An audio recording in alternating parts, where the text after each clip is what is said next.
नमस्कार साथियों, स्वागत है आप सभी का सौदा घर के आज के इस नए वीडियो में। साथियों, ये है सवाल जवाब के एपिसोड जहां पर होते हैं आपके सवाल और सौदा घर के जवाब। आप में से कई लोगों ने पूछा हुआ है, मार्केट में अनसोल्ड इन्वेंटरीज बढ़ रही हैं क्या? इससे रिलेटेड और इसके आगे है, और क्या इससे अब प्रॉपर्टी के रेट गिरेंगे? इससे मिलते-जुलते कई लोगों ने सवाल किए हुए हैं कि आखिर अभी मौजूदा स्थिति में रियल एस्टेट मार्केट पुणे में कैसा रहेगा? और साथ ही साथ क्या रेट गिर सकते हैं? क्या अनसोल्ड इन्वेंटरीज बढ़ेंगी? इन सब से जुड़े जो है आप लोगों के सवाल आए हैं। चलिए इसे एक-एक करके पहले समझने की कोशिश करते हैं कि आखिर मार्केट कैसा है? क्या हो सकता है? और इससे क्या-क्या प्रभाव पड़ेंगे? पहली चीज़ आप ये समझिए कि ये कहीं न कहीं जो अभी दौर चल रहा है, ये ट्रांज़िशन पीरियड है। यानी जो उथल-पुथल यूएस में चल रही है, उसके चलते एक मार्केट में अनसर्टेनिटी है। साथ ही साथ एआई के आने से कई लोगों के मन में दुविधाएं हैं। कई लोगों को ऐसा लग रहा है कि उनका जॉब कहीं हाशिए पे तो नहीं चला जाएगा। इन सब दुविधाओं के चलते लोग जिस तरीके से 6 महीने पहले 1 साल पहले अपना पैसा रियल एस्टेट में लगा रहे थे या फिर अपना एंड यूज पर्पज के लिए घर खरीद रहे थे, वहां कहीं ना कहीं जो है वो रुकावट देखी जा रही है। यानी कि ये मार्केट में एक तरीके से स्लो डाउन का असर दिख रहा है। उस तरीके से इन्वेंट्रीज नहीं बिक रही हैं जैसा पहले बिक रही थी। लेकिन इस बीच एक पॉजिटिव साइन ये है कि अगर आप पैन इंडिया लेवल पे देखें तो पुणे इकलौता ऐसा सिटी है जिसने सबसे ज्यादा इन्वेंट्रीज यानी कि नंबर ऑफ इन्वेंट्रीज सबसे ज्यादा बेची हैं। इसके पीछे के कारण क्या है? इसके पीछे एक सबसे बड़ा कारण है जो इनवर्ड इन्फ्लक्स है। यानी बाहर से लोग जो पुणे की तरफ आते हुए ज्यादा रुझान दिखा रहे हैं, उसके पीछे के चाहे वो आईटी सेक्टर्स हों, यहाँ का एनवायरनमेंट हो, यहाँ की जो एक वेलकमिंग लोगों का जो नेचर है, ये सारी चीजें हो सकती हैं कि जो लगातार यहाँ पर लोग अपना घर बनाने के बारे में सोच रहे हैं।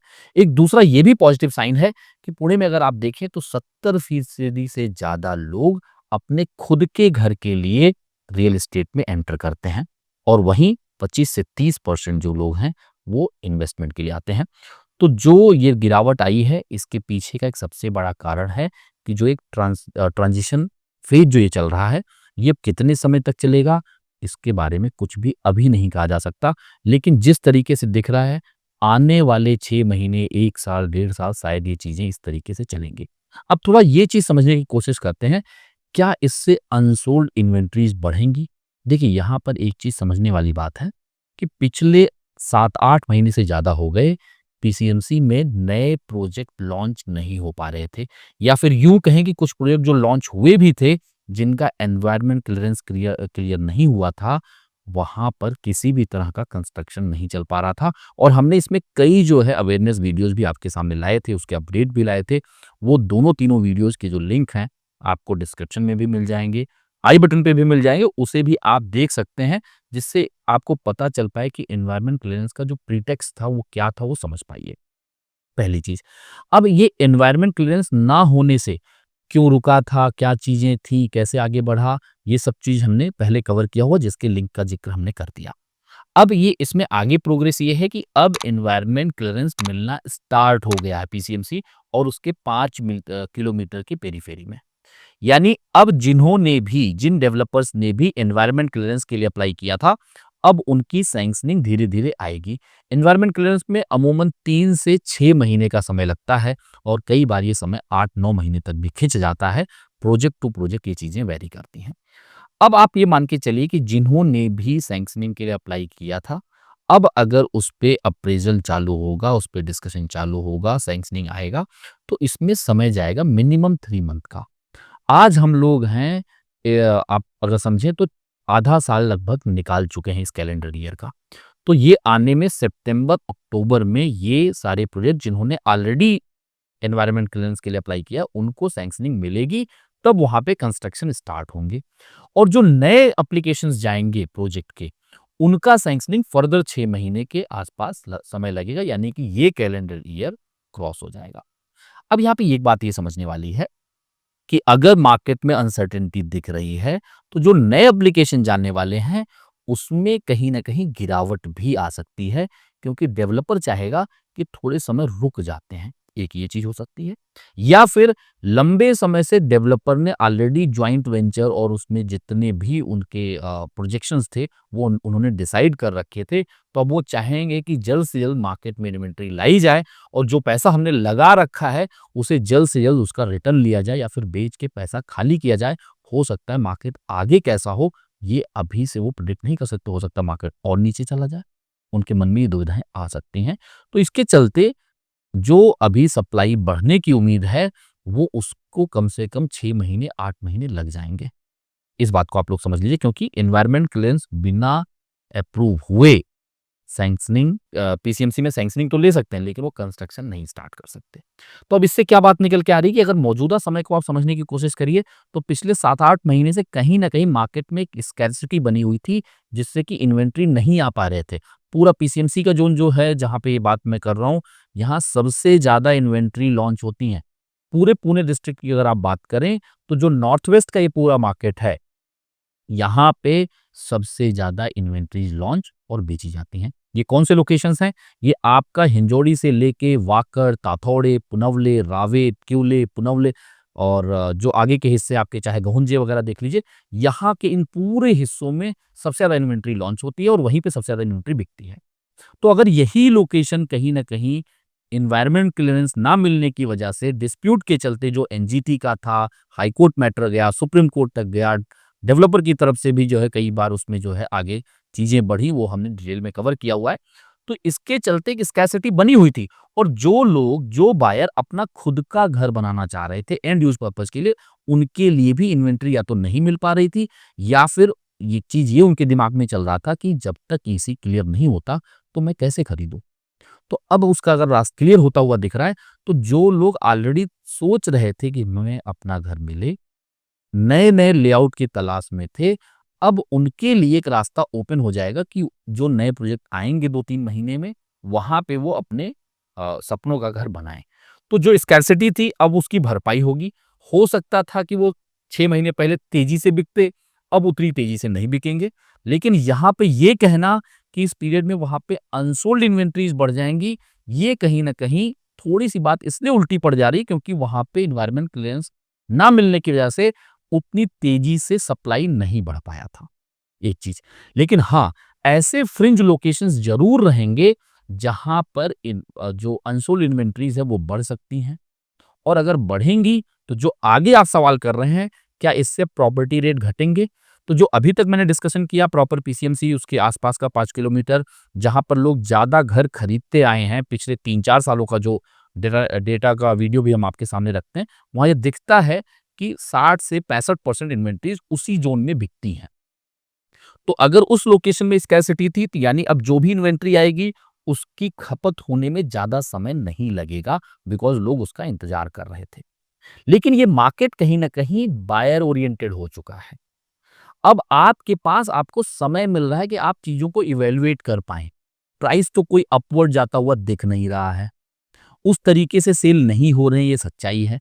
तो आपके लिए अच्छा है एज़ ए बायर आप चीज़ों को एनालाइज़ करिए, कंपेयर करिए, ग्राउंड पे जाइए।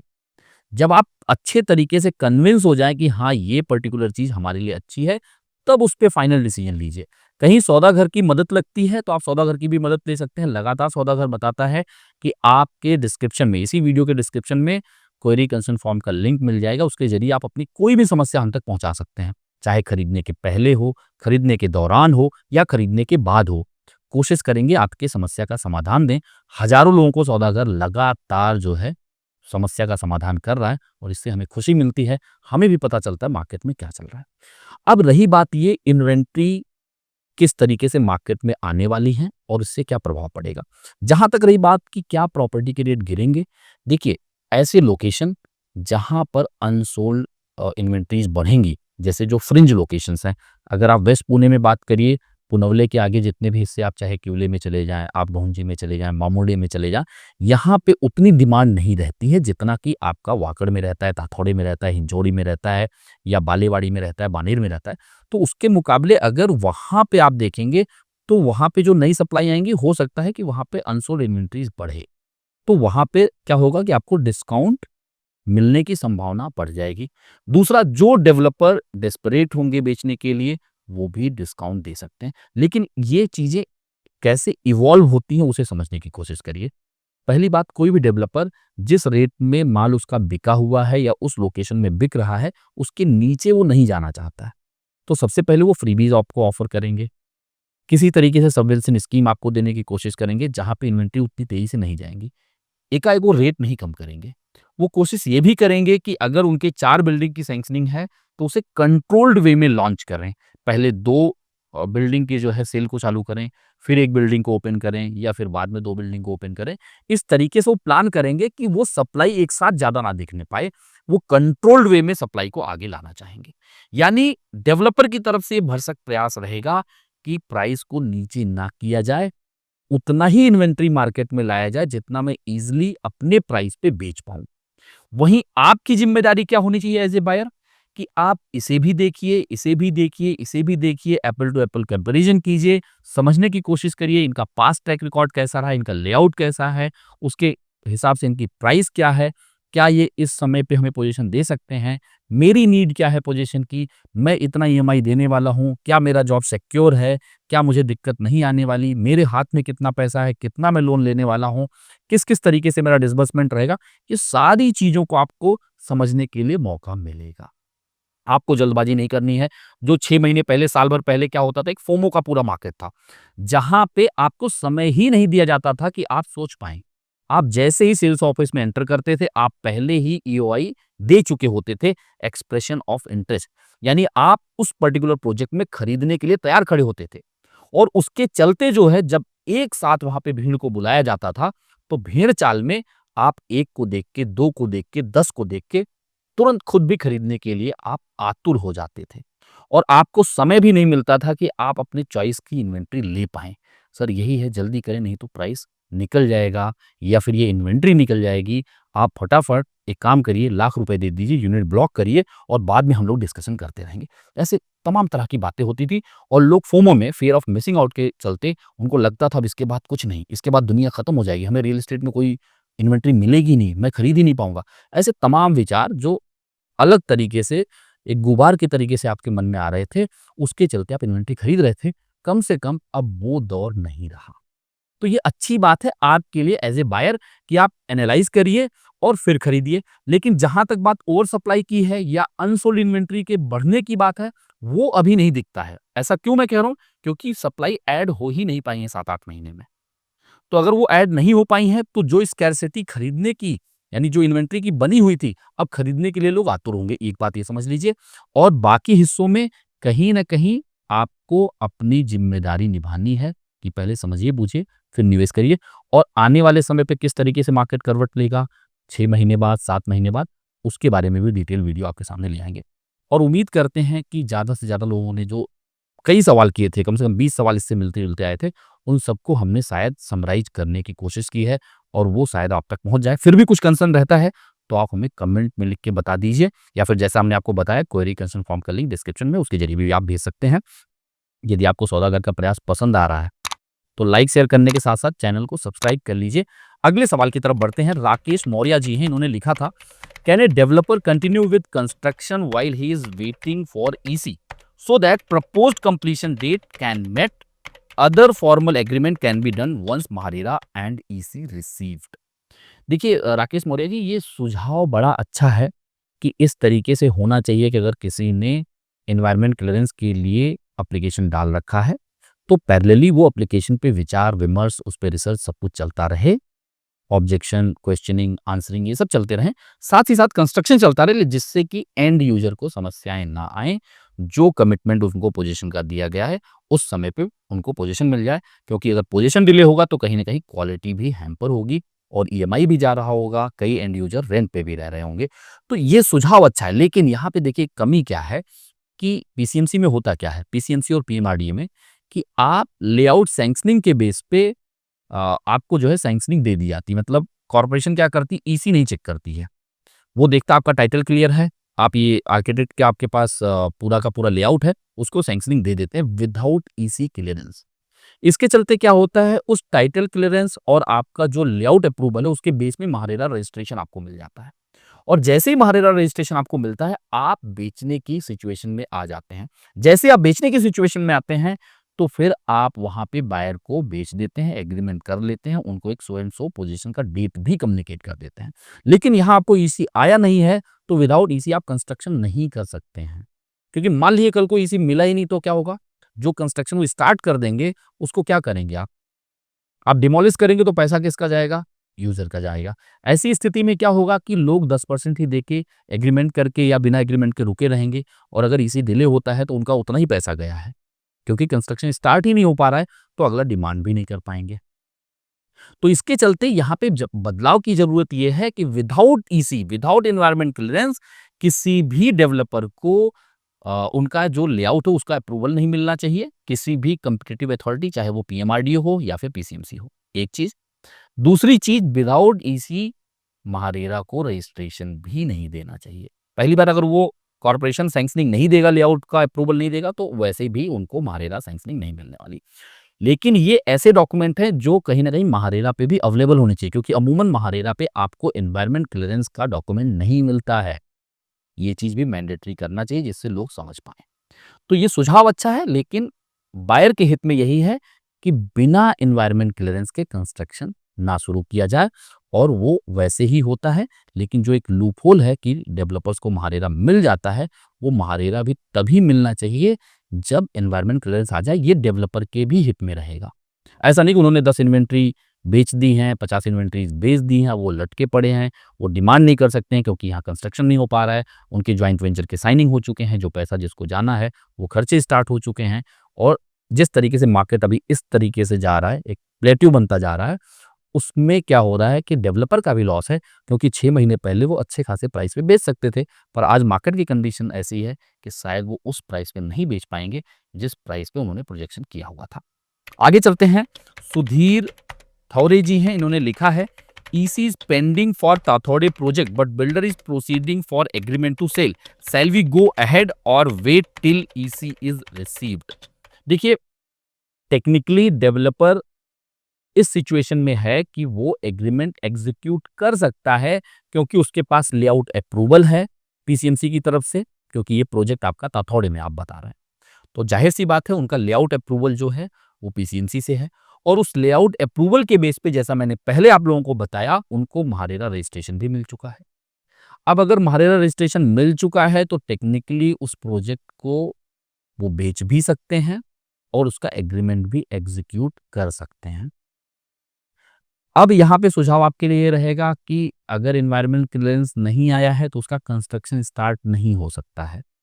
आप अपनी मन की शांति के लिए एग्रीमेंट करा सकते हैं और वहाँ पे इंतज़ार कर सकते हैं, अगर आपको प्राइस अच्छा मिल गया है तो।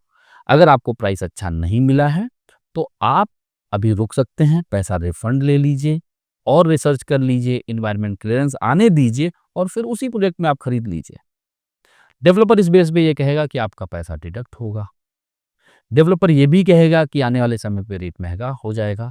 रेट महँगा होने के चांसेस तो कम हैं, लेकिन डिडक्शन का एक पॉइंट ज़रूर बन सकता है, जो आपके टोटल कॉस्ट से 1 से 2% हो सकता है, डिपेंडिंग कि आपने इसकी बुकिंग कब की हुई है।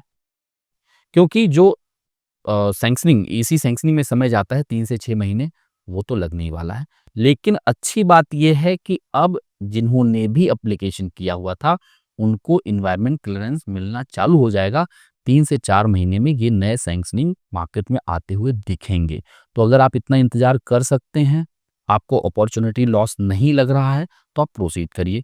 अगर आपको लगता है कि नहीं मैंने वेल रिसर्च नहीं किया था, मेरी डिसीजन में अभी दुविधा है, तो आप वहाँ से बैकआउट कर लीजिए, फिर इस तरीके से रिसर्च करिए और फिर अपना डिसीजन पुख्ता करिए और हो सकता है तब तक उस प्रोजेक्ट में एनवायरनमेंट क्लीयरेंस भी आ चुका हो। ऐसे किसी भी प्रोजेक्ट में निवेश मत करिए साथियों, जहाँ पर सैंक्शनिंग नहीं है या फिर जो फेज अनसैंक्शन्ड हैं और आने वाले फेज में आप खरीद रहे हैं। कई बार पहले के फेज सैंक्शन्ड होते हैं, उसके बेस पे आप कॉन्फिडेंस दिखाते हैं और ऐसे फेज में बुक कर लेते हैं जिस फेज की सैंक्शनिंग ही नहीं है। ऐसा मत करें क्योंकि ऐसे तमाम एनए प्लॉट से लेके ऐसे तमाम फ्लैट की भी स्कीम्स हैं जहाँ प्रोजेक्ट अटक गए हैं, तो आपका पैसा भी अटक सकता है। इससे रिलेटेड हमने कई जो है रियल घटनाएँ, किस्से कहानियों के माध्यम से आप लोगों के सामने लाया हुआ है। यदि आपने नहीं देखा है, तो उसे आई बटन पे प्रेस करिए या फिर डिस्क्रिप्शन में आपको उस वीडियो का लिंक मिल जाएगा, उसके ज़रिए आप देख सकते हैं। उम्मीद करते हैं साथियों आप सभी को सौदा घर का प्रयास पसंद आ रहा होगा। यदि पसंद आ रहा है, तो वीडियो को लाइक शेयर करने में क्या जा रहा है, आप चैनल को सब्सक्राइब करके बेल आइकन भी प्रेस कर लें, जिससे आपको तमाम इन्फॉर्मेशन मिले और हमें मिले आपका प्रोत्साहन और आशीर्वाद। जल्द मिलेंगे एक नए वीडियो के साथ, एक नई इन्फॉर्मेशन के साथ। तब तक के लिए धन्यवाद। नमस्कार।